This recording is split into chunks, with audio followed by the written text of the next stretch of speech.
Good morning, students. Good morning to all. Last day we have started the chapter 6 distribution analysis, and we have studied the kinds of distributions of income, and one of the theory also we have studied the marginal productivity theory of distributions.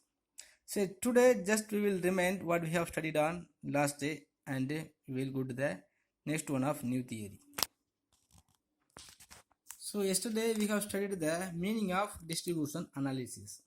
So distributions mean first we have to know for whom we have to distribute and what we have to distribute. So normally the producers or the production process, the producers are arranging the factor of production to produce any one of the commodities. So when they are going to arranging the factor of productions to the production process, he has to distribute, he has to provide some of the remunerations for their factor of productions. So the distributions means the divisions of income among the four factor of productions in terms of rent to the landlords, wage to the laborers, and interest to the capital, and profit to the entrepreneurs. So already we have studied, so the four factor of productions are there. Without these four factor of productions we can't produce anything. So therefore when we are arranging the factor of production, these four factor of production must be get the remunerations in any of the forms, so that the land also will get their remunerations in the form of rent, and the laborer will get their remuneration in the form of wages, and the capital also will be getting some of the interest, because if you are in this, when we are considering the capital, so many of the producers will be unable to having the or gathering the money from loan, so he has to borrowing the money from any one of the financial organizations. When they are borrowing the money, they have to repay the money to the financial organizations with along with the interest. So the capital will always get their remunerations in the form of interest, and the entrepreneurs are the organizations. After producing any of the commodities, it has to go to the market by the way of commercial organizations or any of the entrepreneurs. So when the entrepreneurs going to undertaking the commercial organizations, these organizations must be getting the profit. So the organizations will get their remunerations in the form of profit. So the distributions, so the division of income among the four factor of productions will going to their remunerations.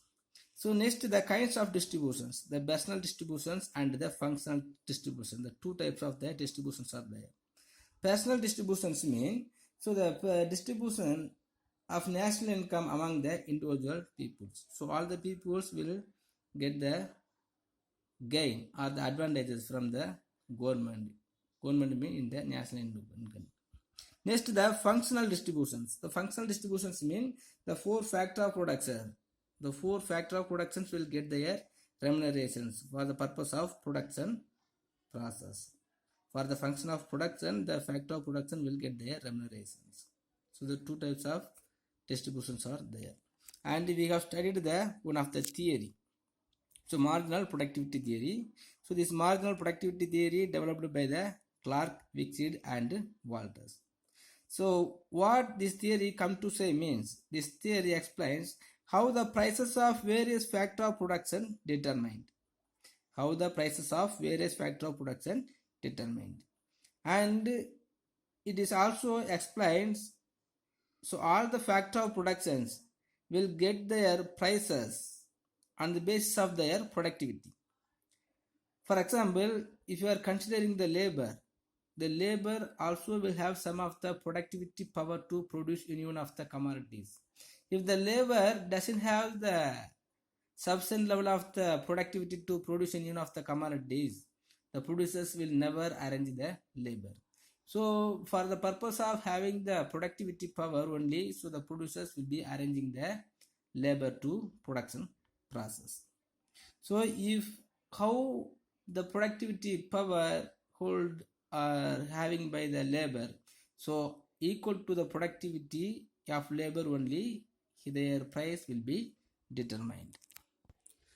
And after that we have studied some of the concept. So the marginal product, marginal physical product, and the value of marginal product, and the marginal revenue product. So marginal product mean the marginal product of a factor of production, means the addition made to the total product by employment of additional unit of these factors.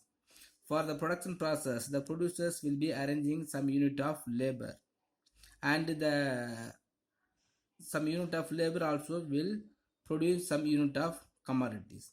So after that, at last, if you are additionally adding one more unit of labor, he also will produce one more unit of commodities. So on the last unit of labor are producing some unit of commodities there, no? So the last unit of product only is considered as a marginal product. So marginal physical product mean, so marginal physical product of a factor is the increment in the total product obtained by the employment of an additional unit of the factor. So like that, so when we are arranging the last unit of the labor, so the physical product is produced by the last unit of product is called as a marginal physical product, or the total product by adding one more unit of labor is called as a marginal physical product. Next, value of marginal product. So the value of marginal product is obtained by multiplying the marginal physical product of the factor by their price. So if we are multiplying the price with the total product, we will get the value of marginal product. Next, marginal revenue product. The marginal revenue product of a factor is the increment in the total revenue. So when we are arranging the last unit of labor, the producers will get some unit of revenue. So the revenue from used by the last unit of labor is called as marginal revenue of product. And at last we have studied some of the statement of the theory. So normally some of the one of the employer will arranging the factor of production. This factor of productions will have the productivity power, and on the basis of the productivity power of the factor of productions only, he will get the price. So till one point, the producers will arranging the more factor of productions. So the factor of productions, the price for the factor of productions will also equal to the cost, the production cost or the revenue product. So the producers always arranging the factor of production till the marginal product, till the marginal revenue will come to equal to the factor, the price for the factor of production. So the last statement of the theory is the price of a factor of production depends upon its productivity. So on the basis of the productivity of the factor of productions only, the price for the factor of productions will be determined. Next, the price of a factor is determined by the marginal revenue product of that factor. When we are arranging one more unit of the factor of productions, how the producers will get the marginal revenue. So on the basis of the marginal revenue only, the factor of productions also will get their remunerations. And at last we have studied some of the criticism also. So what is the criticism is there mean? The reality, the factor of production are not homogeneous. Normally when we are considering the factor of productions, so the productivity of the factor of productions will be differ from one with each other. So normally if you are considering the labor, one of the labor will have more intellectual power or more physical power, and he will get some of the idea and he will get some of the specializations. But on the basis of the assumptions, it is not the homogeneous. Next, in practice, factors cannot be substituted for each other. We cannot substitute one labor with another one of the labor because the differentiation of productivity is there. Next, this theory applicable only in the long run. It cannot be applicable in the short term. But normally the demand will arise in this short term also. So this theory is not applicable to the short term. Okay, students. Then today we will study about the rent. The rent also one of the price for the landlords. So what's the meaning of rent is? The rent is the price or reward given for the use of land or house or a machine to the owner. For the production process, the producers will definitely will arrange the land or house or any one of the machines. Suppose if the producers doesn't has the own land or own house or own machine, he has to take the land, house or machines as a rent. So when they are arranging the land or house or machines will get their remunerations. In which form they will get the remunerations means, as we studied already, the landlords or the house or the machines will get the remunerations in the form of rent. So rent is the price or reward given for the use of land, house or machine to the owner. Suppose the owner also may have the own land, house or machines. Even if he has the own land, house or machines, he has to allot some amount of money in the form of rent. Then only he can able to calculate the total revenue or the net revenue.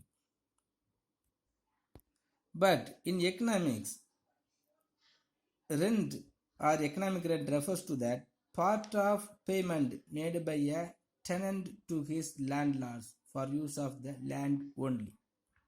So normally the producers will use the land, house or machines for their production purposes. But in economics, the rent, so especially mentioned only by the land. For producing any of the commodities, if we are using the land only will have the remunerations in the form of rent. So when we are studying about the rent, some of the theories also is there. So the classical theory of rent is called Ricardian theory of rent. The David Ricardo explained the theory of rent. So the Ricardo also is considered as a classical economist. So the classical theory of rent also is called as a Ricardian theory. So according to the Ricardian, rent is that portion of the produce of the earth which is paid to the landlord for the use of the original land and indestructible powers of the soil. So normally the soil will have the original and indestructible powers, because we can use the soil or the different type of the soils are there. So the powers of soil will be indestructible. So when we are using the land for the production process, he must get some of the portions from our income for using the earth. So this theory is considered as the Ricardian theory. For explaining the Ricardian theory of rent, we have to take or we have to consider some of the assumptions. So what are the assumptions are there mean? First one is land differs in fertility. The land differs in fertility. Differs in fertility means, so different type of the soils are there. The different type of the soils also will have the different prosperities. Next, the law of diminishing returns operates. The law of diminishing returns operates in this agriculture. The law of diminishing returns means, so when we are using the lands continuously, the productivity of the land will be decreased. That is the law of diminishing returns.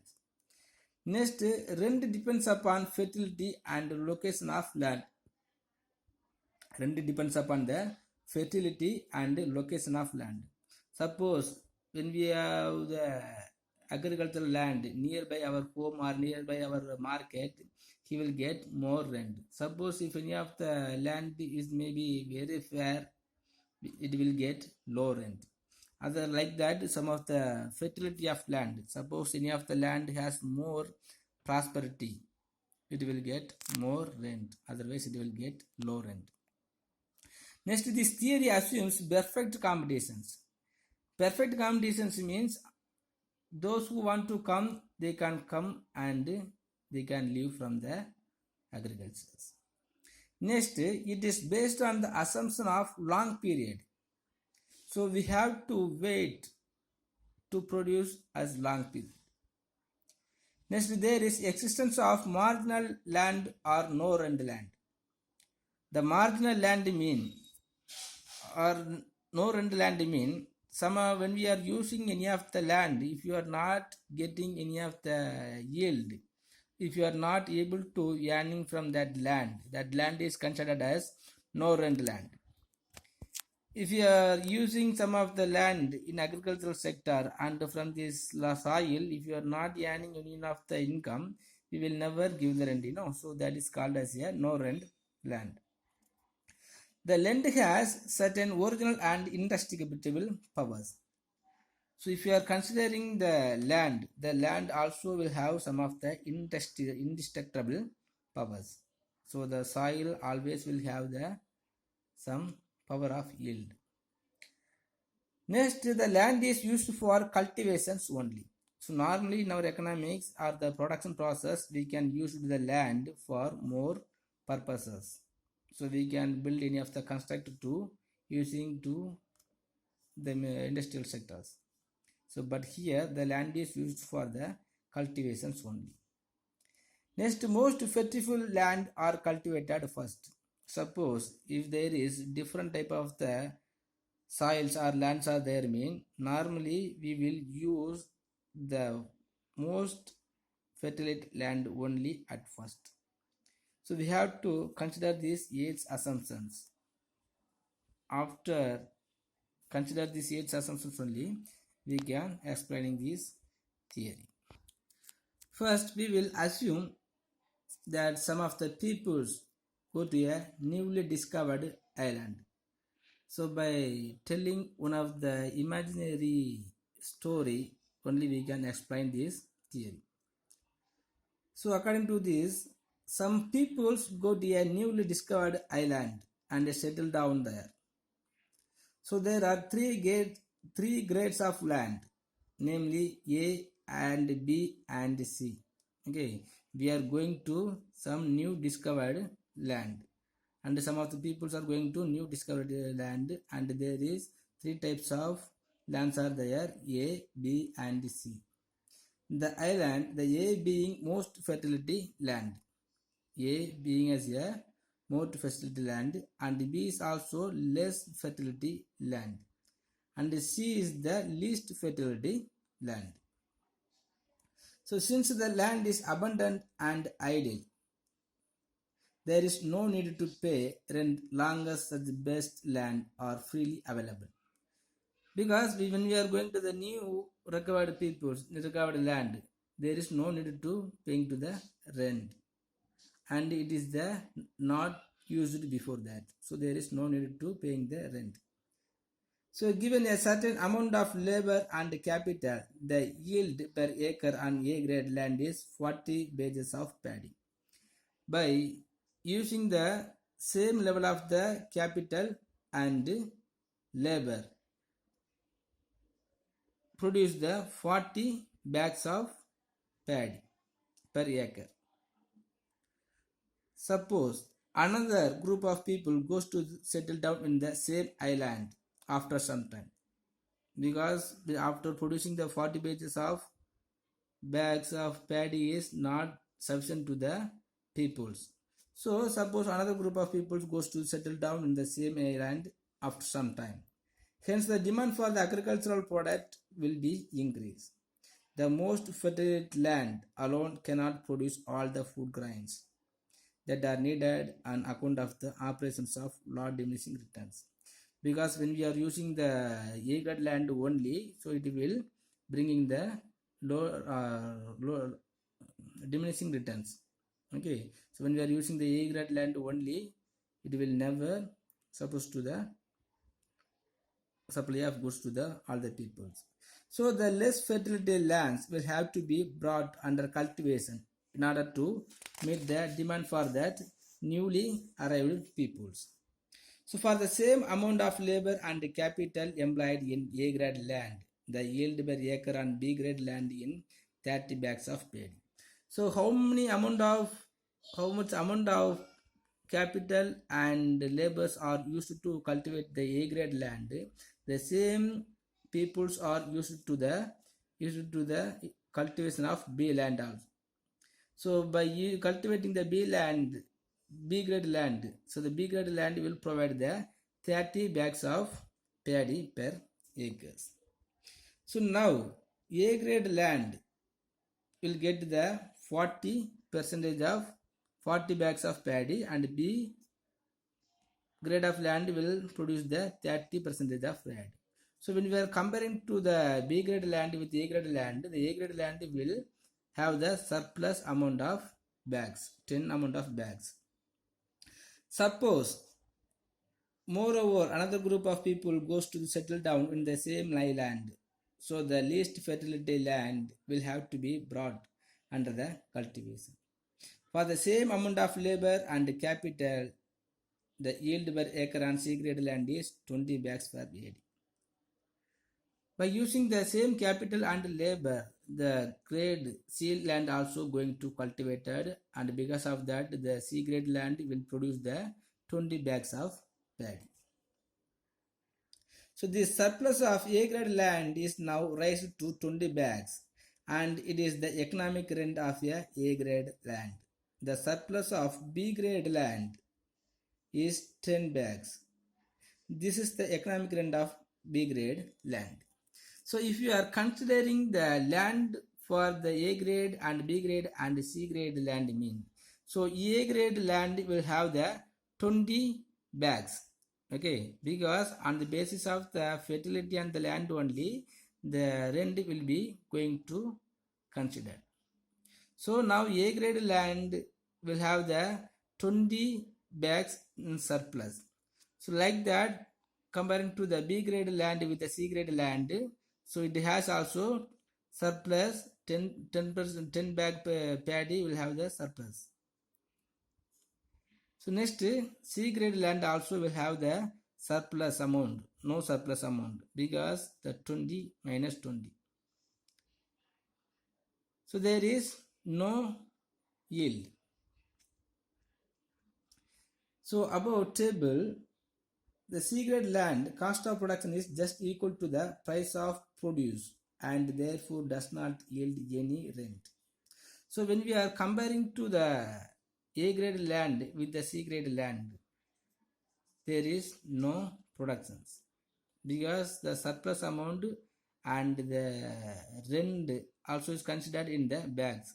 So A grade land will have the 20% bag as a rent. So when we are comparing to the C grade land, so there is no rent land.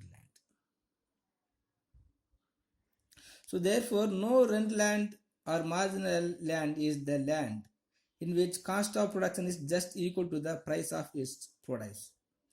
So how much amount of